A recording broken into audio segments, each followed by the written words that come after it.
Good morning. It's Friday, November 21st. The multi-front war in the Middle East is now 778 days old. I'm your host, Jonathan Schanzer. Welcome back to the FDD Morning Brief. Some dissent within Israel's top security echelons right now in the wake of Donald Trump's declared intent to sell those Saudis those F-35 aircraft. Prime Minister Benjamin Netanyahu says that it's all going to be fine after he received assurances from U.S. officials that Israel will always maintain that qualitative military edge, that QME, over all possible adversaries in the Middle East. The Israeli military, not so sanguine. They're concerned about the growing parity of armies and air forces across the Middle East. Technology is one hell of an equalizer, folks. The more advanced those weapon systems get, the closer other militaries will draw to the IDF's capabilities. That qualitative military edge is undoubtedly going to be a recurring theme here on the FDD Morning Brief.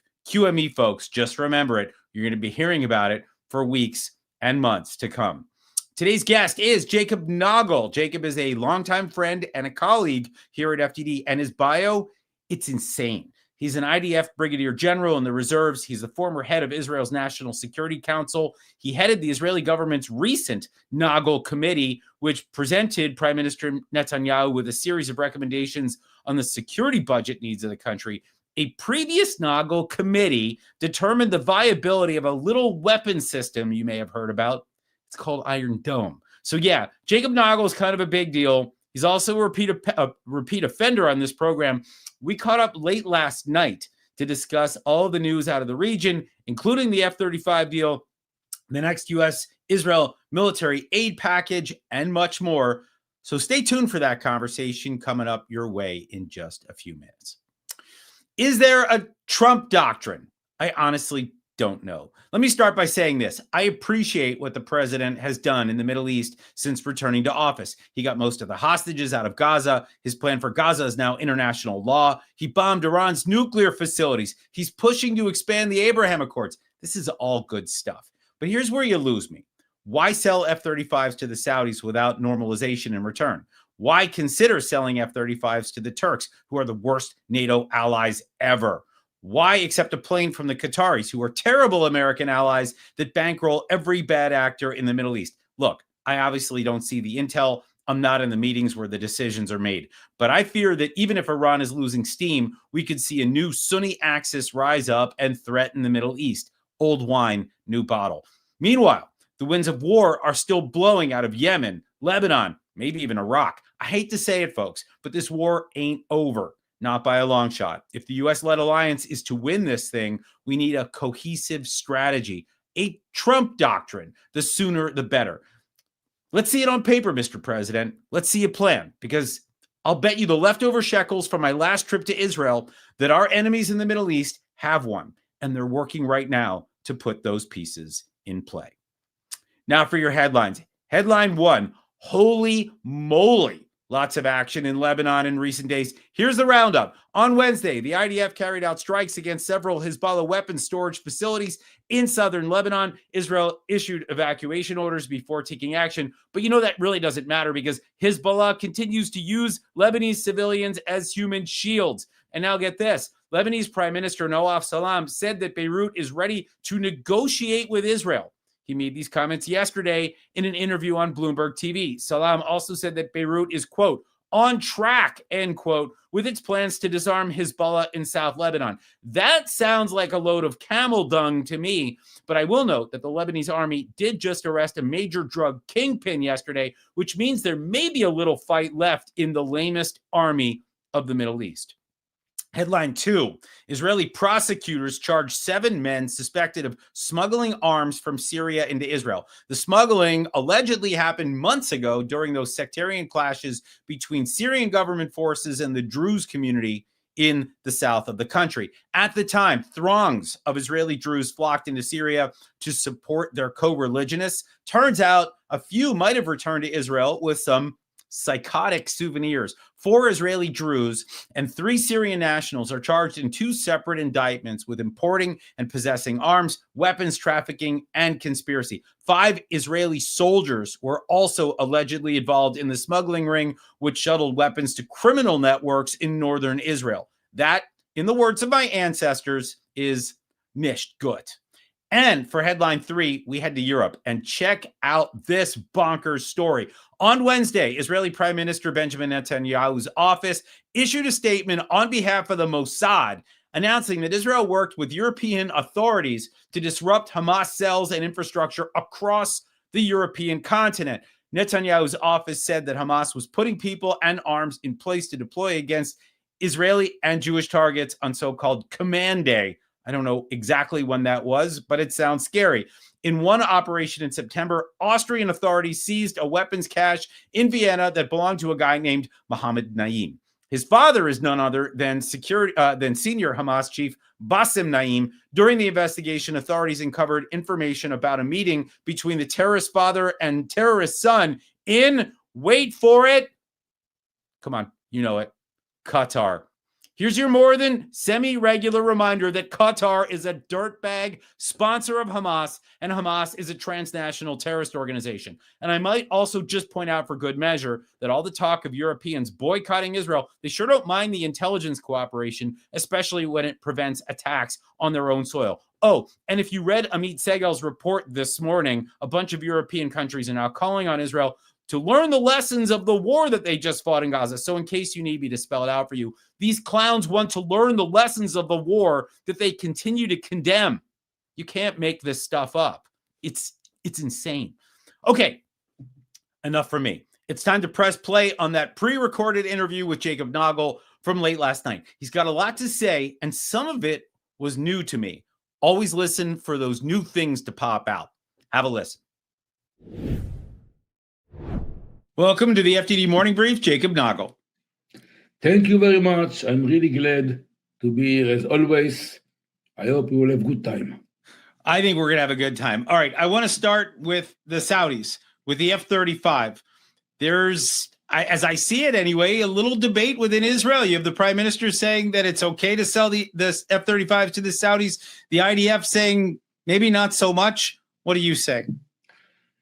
I think we have to start almost 2 years ago, because you know that before October 7, the Saudis and the Israelis and the United States, each one from its own reasons, we were very close, probably, to enter some negotiations about an agreement, normalization, other things.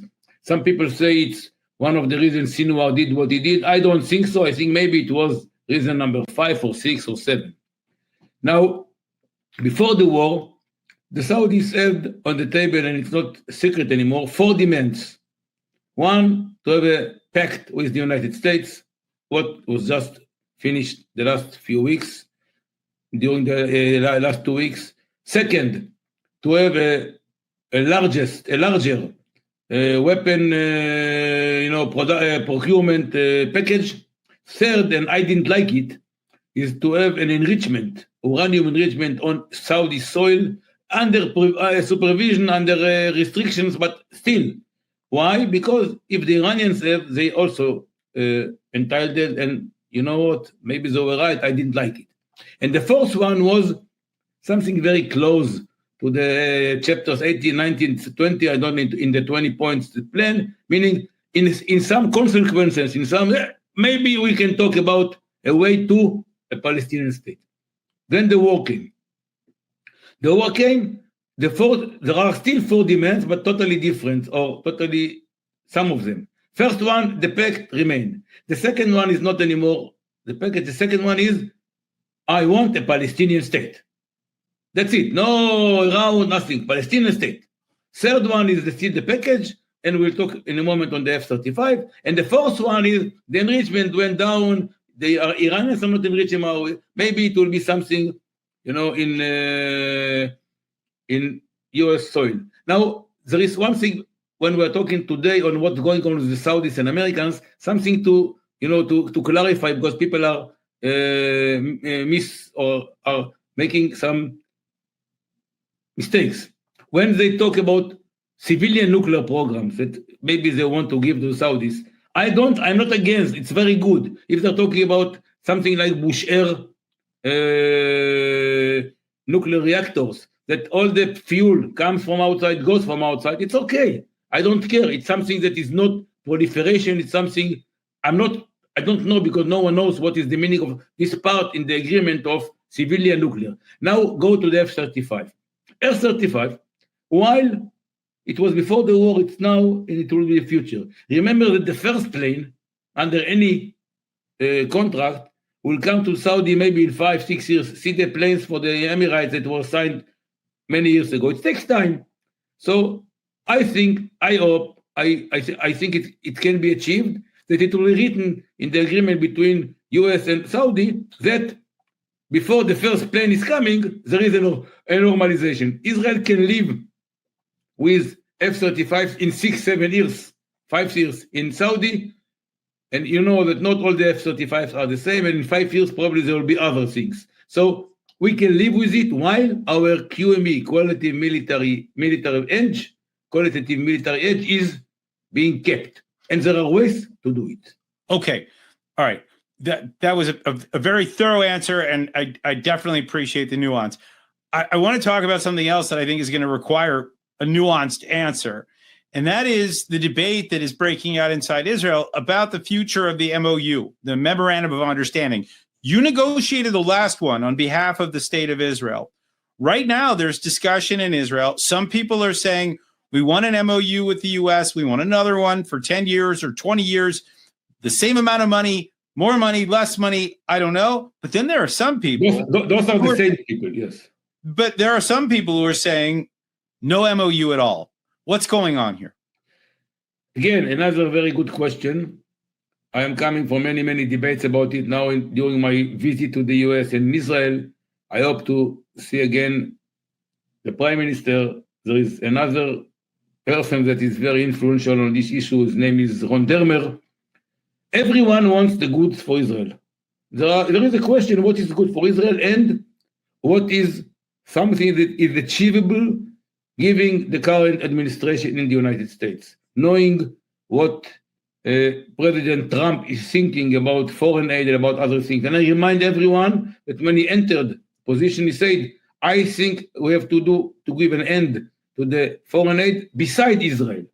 And we have to do it maybe in another manner, but so I will be very, very satisfied and very happy if Israel can do what we need for our security without the American aid. So for this, we have to look for oil in the Middle East or in the sea. If we'll have oil like Saudi, we don't need an MOU. We'll buy F-35, F-15s, refuelers, helicopters, weapons, and JTLVs for the ground forces, and maybe many other things. We'll buy them using the revenues from the oil. And believe me, we are not going to sell our oil to China. We'll sell it to good countries, not like Iran. Unfortunately, we don't have oil, and we need this money. It's not that we need this money. Now, I'm not talking about the same MOU that I negotiated last time. I'm not saying maybe Jacob Nagel can lead the negotiation, maybe someone much better than him can lead it. I say that my committee, that maybe we'll talk about it a little bit, the Nagel Committee on the defense budget and the force buildup for the next decade, we have a chapter on the MOU there. We say it's not the same MOU, but it's an MOU. We need around the same money. I don't care if it's 38, 37, 39, 42. The inflation, no inflation, cost of ownership. But we are saying no more debates about OSP, money from this MOU go to Israel, being spent in Israel, and there is the question if it's going to R&D or not. They are not going to R&D. All the money being spent in the US, giving places for work, advancing the American economy like President Trump wants in the very, very special countries, places in the US that needed this money, like Texas and Alabama and other places. And there are senators that really likes it. I'm talking all the money being spent here only for mail platforms, no more OSP, no more expenditures of this money on side effects. It's F-15s, F-35, F-16s, refuelers, what Israel needs. JTLVs, of course, special weapons. And believe me, there is not going to be enough in the MOU that we'll sign, no matter how much it will be, to buy all those kind of things. Now, some people that don't say MOU say, look, it's not a let's do another thing, something else. Let's do a unprecedented cooperation on R&D, on programs. I like it after the MOU. Because if we don't have an MOU, then we're lacking 38 billion in our budget, because we built already some of the procurement Israel did are being based on the money that will come from the MOU that we don't have yet. It's not a secret. And the other thing is that if we go to another way, that we have to also to put money in the pocket of a joint. So I don't have the 38, and I have to bring another, I don't know, 40, 50, 60 billion dollar. So you tell me, after you put the additions of the budget on what the Nagel committee recommended, and they're talking on doing it, and what Prime Minister Netanyahu gave additions before to it's already 250 billion shekel for a decade. I need another 150 billion. Where we are going to bring all this money from? Israel's finding oil in the Mediterranean. Yeah. Okay. So obviously we're not finding oil in the Mediterranean anytime soon, and so Israel needs a plan. Israel needs a plan. It's got more battles to fight, and it's got more weapons that it needs to procure, and it's got big budgets ahead after a large outlay, 98 billion, maybe more, in the last war. We know that Israel is going to need more. And so the question is, where's that going to come from? I think a really fascinating debate in Israel. The debate in Israel, everyone wants the good for Israel. Of course. And then the question is, what is good? Ways of thinking where this good can come from. Right. I understand. Okay. I want to ask you about the looming threat of another round of fighting. You and I have talked about this on lots of different occasions. There is the threat of Iranian missiles that are being stockpiled again, maybe some parts coming in from China. The Houthis, I mean, just because they stopped firing missiles at Israel doesn't mean that they won't again. Hezbollah is trying to stockpile more missiles. Israel's destroying some of those. Iraq might have the Shia militias there. What is going on right now as Israel looks at the horizon? What does the next battle look like in your view? First of all, you touched almost all the very interesting arenas. I'll start with the easy ones. Lebanon, after the war, what happened to Hezbollah, to Nasrallah, to the missiles, the stripes that we have along the border, the tunnels that we revealed and destroyed, the villages that were destroyed, the short-range missiles, still they have at least 1/3 of the missiles that they had before. But we have almost a green light in Lebanon to do what we need, even very, very deep. The ceasefire in Lebanon really demonstrates the change in the Israeli national security strategy. No more containment and defense, but prevention and offense and preemptive strikes. So we already attacked more than 400 times in Syria, in Lebanon, and US, France, even the Lebanese army. We are very close, I think, to understand that the Lebanese army, the LAF, cannot disarm Hezbollah. So Israel will have to do it. I think in this place, we'll get the United States, not permission, but understanding. Iran, so again, some people are tending to do mistakes. We don't need more. The Nagel committee numbers. Iran is totally shattered and beaten.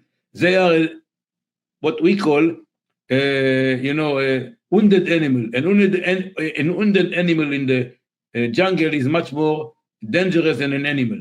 And they want to revenge. Still, in Iran, there is a big debate. And I'm not saying about the 80% that hate the regime. I'm talking about the 20% that are regime. And there is a debate saying, look on the last 30, 40 years. We spent hundreds of billions of dollars in two things. One, building a ring of fire around Israel. So when there is a war with Israel, they will help us. We spend mostly on Hezbollah, but also on Hamas and others. And when there was a war, we called, no one picked the phone on the other line. Part. So we didn't get anything from this investment. And the second is the investment in the nuclear program. Now, we know that Khamenei program is not to invest in the nuclear in order to kill Israel using nuclear. I will use our CEO word. They wanted to build a weapon of mass destruction in order to build a weapon of mass destruction. Meaning, with the chaos in the Middle East, north, south, other places, and the world will come, Khamenei can run for the bomb, and then when they have the bomb, they can use conventional missiles to kill Israel and to annihilate us. So we cannot give them it. So if you'd ask me, the next round with Iran is going to be there. Until now, the Iranians are working the way we know they're smart. They have to rebuild on three issues. So they're doing it from the places that they think we are not going to attack them, on the US, of course, and going to from up to down or from down to up. They're starting on trying to build their air defense system. I don't think someone will attack them on this, because the moment we'll need to do a war or an operation, we'll start by taking out the air defense. We are telling the countries that are selling them, don't sell, because when you sell, we will take them out. Everyone will understand there was nothing, and they want to buy from you. Second thing, they are going on rebuilding their ballistic missile facilities, the long-range ballistic missiles, the launchers, the UAVs, the cruise missiles.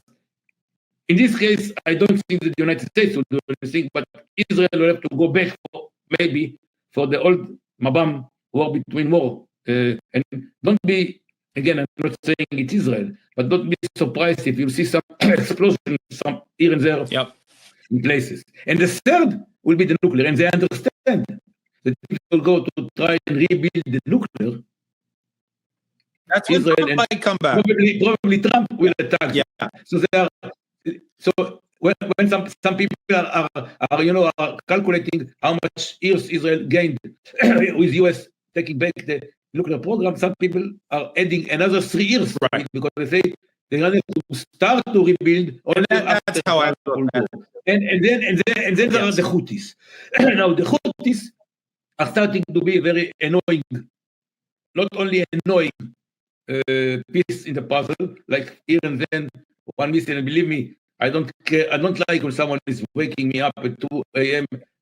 3 times a week. They don't do it now, but they can do it tomorrow, because most of their missiles underground, tunnels in the mountains. It's very tough, but they are starting to gather a huge amount of missiles.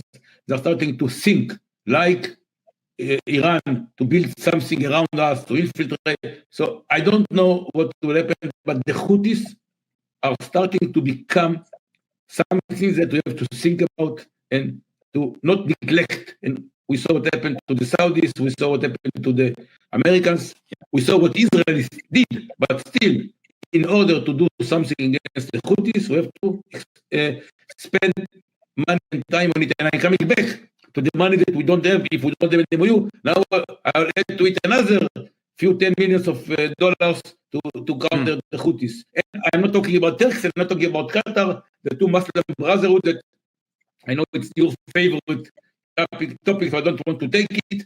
They're not good people. They're not. That is, we're looking for a safer Middle East. Jacob Nagel, thank you for helping us understand the very complicated puzzle, that matrix of threats around the Middle East. Thank you very much. Yeah, we had a little bit of technical difficulties at the end there, folks, but thanks for bearing with us. Here's what FDD has on tap for you today. Is the Big Apple on the rocks? Sounds like a fruity cocktail, but trust me, it's not. FDD founder and president Cliff May's latest column in the Washington Times examines the likely decline of New York City under its new socialist mayor, Zohran Mamdani. Start spreading the news. The bad news, that is. I'd be leaving today. Anyway, meanwhile, in the New York Post, FDD's Enya Kravin and Rich Goldberg discussed the UN Security Council resolution's approval of Donald Trump's plan to demilitarize and de-radicalize Gaza. Enya and Rich caution that the plan's success faces a major hurdle, and that hurdle is UNRWA, that sham of a UN refugee agency that operates as a front for Hamas inside the Gaza Strip. Last I checked, school teachers in Gaza shouldn't double as Hamas terrorists. UNRWA needs to get bounced out of Gaza with no chance of return. I hope people are watching. Finally, check out the newest episode of FDD's The Iran Breakdown podcast, hosted by CEO Mark Dubowitz. Mark sits down with David Patrikarokos, Gosh, I mean, sometimes I can't do these names. Anyway, he's a journalist who's been tracking what's happening inside the Islamic Republic of Iran, from the decline of its nuclear program to its weakening economic situation and growing dissent among the population. Listen to that wherever you get your podcasts. All right, people, it's time to close out the week. And what a week it has been. It has really been insane. A reminder here that it's almost Giving Tuesday, which is a perfect opportunity for you to make your tax-deductible donation to this program. Believe it or not, we have no dedicated funding for the FDD Morning Brief. So feel free to jump in with both feet. The easiest way to contribute is by visiting fdd.org/invest. And as always, if you're looking for more ways to get smart, check out the expert analysis on our website, fdd.org. Read our quick takes on X, or watch the videos we post on Instagram and YouTube, and they're good. Really, they are. So check them out. Tune in Monday for another episode of the FDD Morning Brief. Until then, enjoy your weekend. I'm Jonathan Schanzer, signing off for FDD.